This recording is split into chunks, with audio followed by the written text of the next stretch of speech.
So the point of warfare in the late 1700s was to break the enemy's line. Once his line was broken, you could send in your cavalry behind, chop them to ribbons, they'd be facing away from you, you shoot them in the back. So they'd do whatever they could think of to get the guy's lines to break, and one of the best things they thought of was shooting solid shot cannonballs into them. And it didn't explode when it impacted, but what it would do is bounce along through the ranks of the troops like a bowling ball from hell, taking off people's body parts, basically.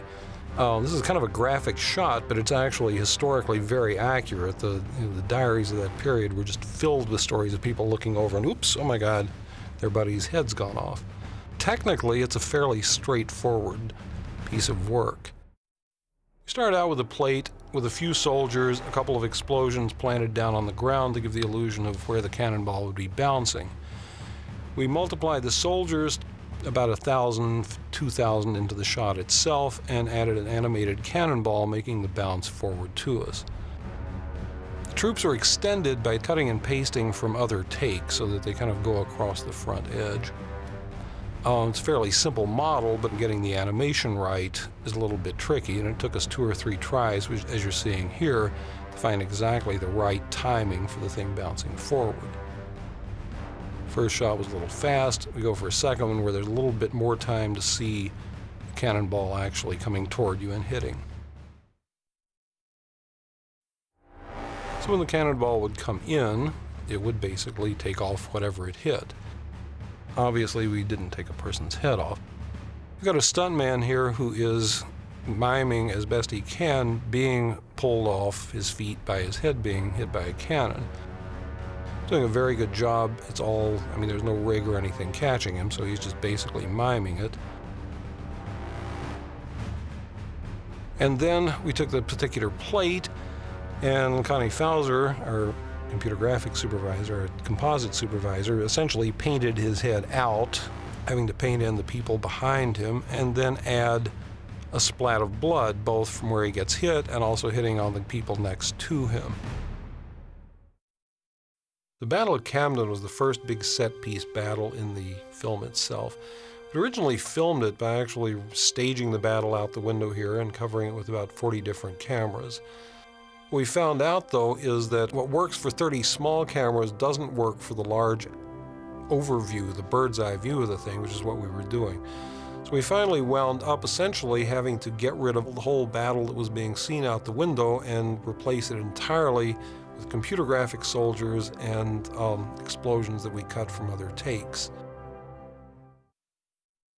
We used a number of techniques to get this together. We started out with motion capture, where you kind of capture the movement of reenactors who had trained themselves to behave like British soldiers.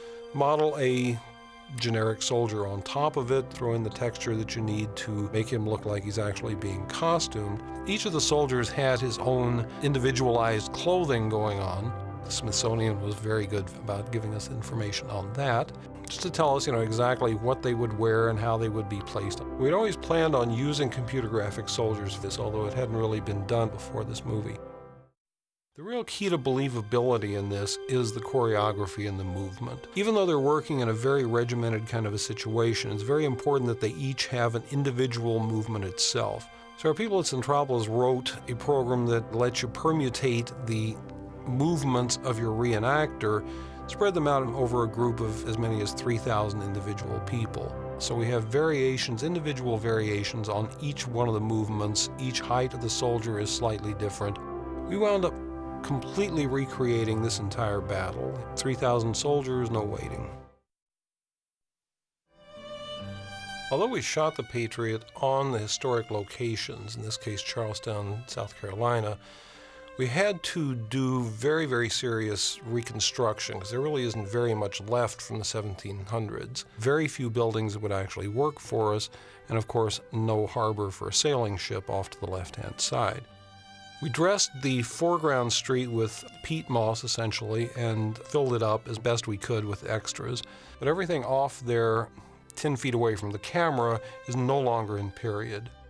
So we have to replace it on both ends with ships, buildings, dock furniture, computer graphic people, green screen people, flags, and all the stuff that makes it work.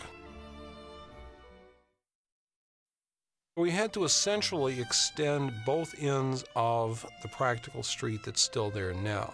We could use this middle section where we're on one of the historic houses, but we have to pull away from a miniature on the left-hand side of the street and from the far right-hand side of the street. Miniatures give us a lot more texture and, just generally the most realistic feeling. We had to add whatever we could think of to add life to the buildings. You can see right there essentially how much of it we actually used, and then we start building on the different pieces that we have onto there. Layered them all together, and because we're going around about a 180-degree angle between the two ends of the streets, you can see the before and after. This was really quite an elaborate shot. We're running this on a motion control camera that actually recreates the move that the original camera made, so that the people will seem to stay stuck down to the ground and not just drift all over the place. We used a number of different models. These particular ones, the boats are about 30 feet long. This particular building is about 4 feet high. Then a second set of smaller scaled buildings for the far ends of the street, about 2 feet tall roughly. Even for something that would be very, very small at the far end of the street, we were working from the full miniature. And again, it helped hold up the authenticity all the way down through the very deepest parts of the shot. So we're creating a street from the 1700s, from a street out of, actually the year 2000. The Battle of Yorktown was the decisive battle of the Revolutionary War. Cornwallis let himself be surrounded on the land side by the Americans and on the water side by the French fleet. So we had to recreate the entire area of the battle itself. We had to recreate the ships, we had to recreate the land on which Cornwallis was, and had to recreate the action of the battle itself, starting from essentially not much. So we started with the original plate. We'd gone off to a field in the middle of North Carolina because there wasn't anywhere close to the ocean that we could be. We dressed it and panned across to where we hoped eventually the British forces would be. First question, of course, is remove all the trees. We lose the trees, we go out to Malibu, we shoot a piece of ocean, and we patch that in. We've added a large matte painting all the way out there. A matte painting essentially where someone paints a picture, making it look photorealistic, and put that into the water area that we had. To get the fleet surrounding the camp, we found a disposition that would be not completely out of keeping with what you could do with a sailing ship at that point, and animated them, animated their cannon fire, animated the entire town of Yorktown, beaten to pieces by shells. It's my favorite shot in the whole show. When you're doing historical features, one of the things is that every war gets seen in the light of the media that covered it. So we see the Second World War as black and white, we see the Korean War as black and white, and the Revolutionary War was covered by painters more than anything else. So our problem in creating a lot of these shots was in finding a balance between realism and sort of the historical, heroic battle painting that went on during the late 18th century. This particular shot is made essentially completely out of models, miniatures, and computer graphic effects. First of all, we used very large miniature ships that we had made in Germany by a company called Magicon. They made these beautiful models. They're about 30 feet long, very, very detailed. We used the shiny mylar down there to get the basic reflection for the boats and move the cameras in toward them to get the illusion of the boat moving forward to us. We took the models, we put them into a synthetic environment that we created with, in this particular case, a nice fluffy clouds. We also made computer graphic water, all the stuff that makes it work. The cannons that fired from the thing were about 8 inches long and actually fired a real charge and a little cork bullet that would take out about half the set if you weren't careful.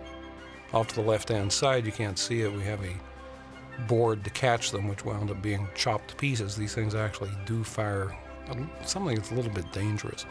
And shot these, of course, over a green screen to allow us to pull the images off and put them in front of our synthetic sky, water, background plates. Our distant ships were computer graphic, but for the close-up hero stuff, we stayed with miniatures.